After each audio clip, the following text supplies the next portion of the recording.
Hello, welcome to my channel. My name is Temitope. If this is your first time here, thank you for stopping by. And if you are a returning subscriber, thank you for checking again. Today we are going to be making this crisscross hip bow. So if this is what you are interested in knowing how to sew, then you want to continue watching this video. So do not forget to like, comment and subscribe to this channel. Also, you want to turn on your notification bell so that you'll be the first to get notified when I upload a new video. So I'm going to be using a yard of satin for the bow. So this is the front part of the lower part of my gown, that is the skirt part of the gown. So I'm going to be folding it into two. Then I'm going to be determining the length at which I want the bow to be on this side. So the bow is a crisscross bow, so that means one is coming from this side and another one is coming from the other side. Then they will intersect somewhere after the middle. So now I want this one to start 1 inch below the waistline and stop somewhere before the knee line. So I'm going to be using length 16. The next thing is to determine the width of the bow. So the bow is not going to be at the center, it's going to exceed the center. So I'm first going to measure the center, which is 12 inches.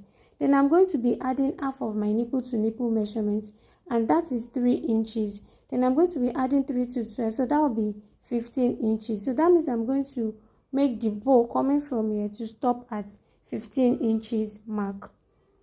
And then the other one is going to be stopping here where this one stops. It's going to come from the other end and then intersect this one at this 15 inches mark. So it's not going to be exactly at the center. It's going to be somewhere after the center.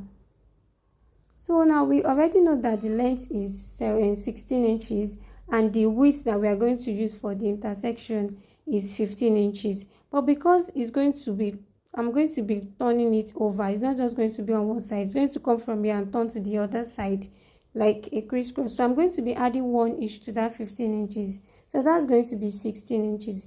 And remember that it's going to come from here and then go to the other side. So that means I need 2 of that.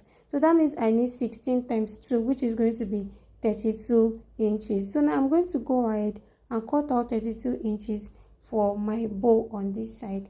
So this is the material I'm using, doll face. So I already cut out the width to be 32 inches. But the length at which I'm going to be draping, I'm going to be leaving it at 36 inches. So here now I have the satin here, the doll face. So I'm going to be starting my drape. So the width is 32 inches, just like we measured earlier. And the length where I'm going to be draping, I make it 36 inches. So I'll just keep draping until I cannot drape anymore. So I'm going to be starting my drape from 1 inch here below the waistline. So I'm going to mark it and then measure 16 inches like we said earlier, where the drape is going to stop. So now I'm going to start draping from that 1 inch that I mark. But we are going to be doing the drape in 2 ways. I'm going to drape halfway and then turn the rest to the other side so that I can form that intersection where the other one can intersect. So I'm going to be locating half of the 16 inches now, which is 8 inches. So I'm first going to drape to the 8 inches mark, that is half of the whole length. Then I'm going to turn it around to the other side to occupy the remaining half. So now I folded 1.5 inch there to start the drape. You can see that that place is not open, it's folded in. Then I'll keep draping and making sure that there's a spacing of about 1 inch in between each drape. So watch me pick my next drape. So you can see how I'm picking it and making sure that I'm folding in enough so that the drape can be flat. And I'll also make sure that I have 1 inch interval between them. Then I'm going to pin it down just to hold it in place. You can see how deep that place is. So I'm going to pin down to hold it in place, and I'll keep draping like that till I get to the center.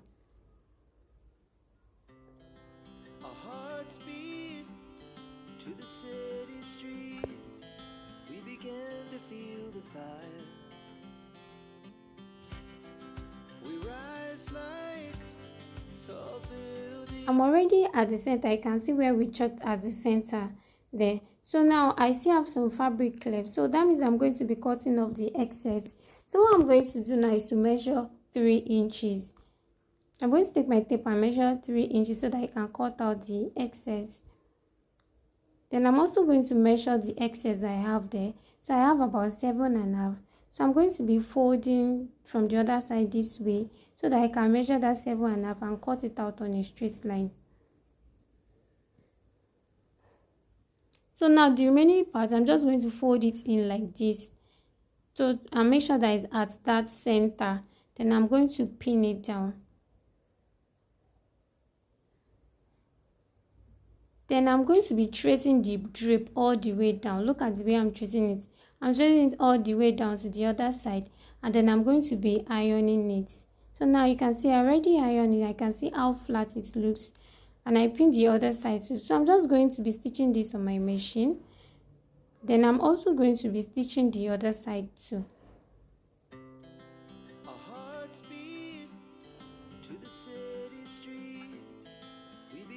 So I already stitched it. You can see what it looks like.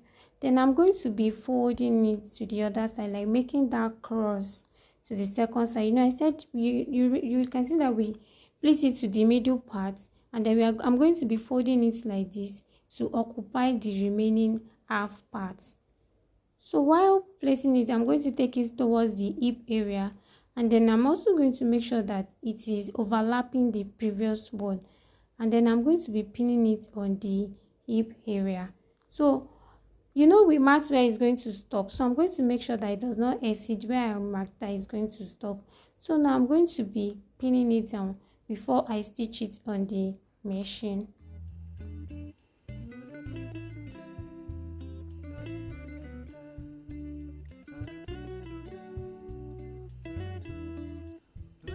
So this is, you can see me arranging it well so that the hole there can be visible and the other one will be able to intersect it there. So I'm just going to pin it there just to put it in place. And by the time I measure it, you can see that it's that 15 inches that we said earlier that it's going to be. So now I'm going to pin that other side to put it in place. Then here on this side, I'm going to be coming down by 2 inches. So that's how I'm going to, how low I want. It's not going to be the same length with the other side. And you can know that the other side, we made the length 16 inches. So I'm going to be subtracting 4 inches from that. So I'm going to be making this 12 inches. Now, I have to determine the width of this one since it's not directly at the center. So remember that the previous one, we added 3 inches to 12 inches. So in this case, 12 inches is half of this front part. So in this case, I'm going to be subtracting 3 inches, which is half of my nipple to nipple measurement, from 12 inches that we marked as half of this front part. So I'm going to subtract 3 inches from 12. So that will give me 9 inches. Then I'm going to be adding 1 inch to it so that I can have enough to be able to cross around. So that will be 10 inches. So like we did earlier, I'm going to be getting 2 of 10. So that will give me 20 inches. So I'm just going to mark out 20 inches on my doll face here. So that will be the width of my drape. And then the length here, like earlier, I still have 36 inches. So where I marked here for I'll be draping, I'm going to locate the middle also, just like I did earlier. And then I'll start draping from this starting line, which is 2 inches below the waistline. So I'm going to fold it in like this, about 1.5 inch in, so that it does not come out. I want it to be deep inside. Then I'm going to make sure that my satin is laying on that hip line. It's not, I'll just make sure that it's aligning with it. Then I'm going to pin it down and keep draping. So just like we did earlier, I'm going to make the drape 1 inch interval. Now keep draping all the way down, keeping it at 1 inch interval until I get to the middle. And we've gotten to the middle here. So we have gotten to the middle here. So I'm going to mark 3 inches there. Then I'm going to be cutting the rest off, just like we did earlier. So now I'm going to fold the rest in like this, and then I'm going to pin it down. Then I'm also going to be tracing the pleats, the drape all the way down, just like we did earlier too. Then I'm going to be ironing it. And this is what it looks after ironing. You can see how flat it lays. So now I'm going to be putting it in between this previous drape. So that's where the crisscross is coming from. So it's going to be crossing each other like this.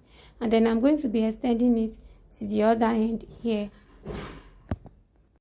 Then I'm going to push it towards the hip area. So you can see the way I'm trying to arrange the drape so that it lays very well and it's presented well. And if you notice that the way I'm drawing it towards the hip area is kind of bringing the fabric together, it's kind of making the fabric fold, like the main skirt is kind of making it to fold. So we are going to address that soon, but first of all, just pin it here at this side first, then we are going to be addressing the fold.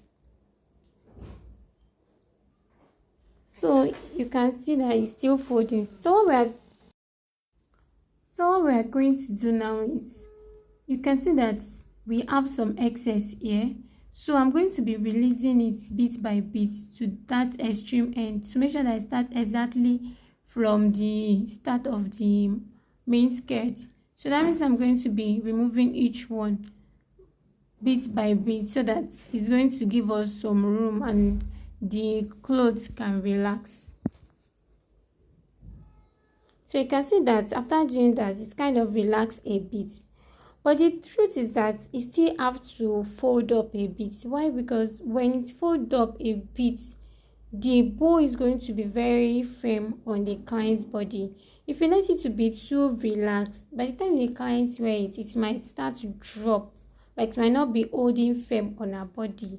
So you might allow it to fold up a little so that by the time the client wears it, it's going to be holding, it's going to be standing firm on her body and it will not be falling down or falling off, like it's not going to be looking like it's not firm.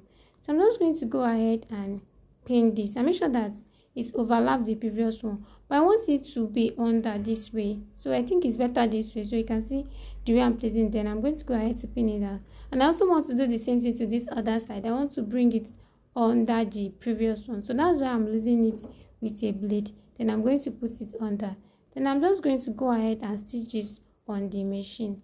So I already did that. So you can see this, the part that we joined the two together, you might want to use your needle to fix that part together. So the way I'm doing it is, you can see that I'm already using my own hand needle. I'm sewing in such a way that it's not showing, that is, I'm sewing it under the pleat. It's not going to be very visible, it's not going to be visible on the outside, so I'm stitching from under the drape. So this is the result after I join it to the back side. You can see how nice it looks, and this is our crisscross hip bow. So do not forget to like, subscribe, and also give your comments. Thank you for watching. See you in my next video.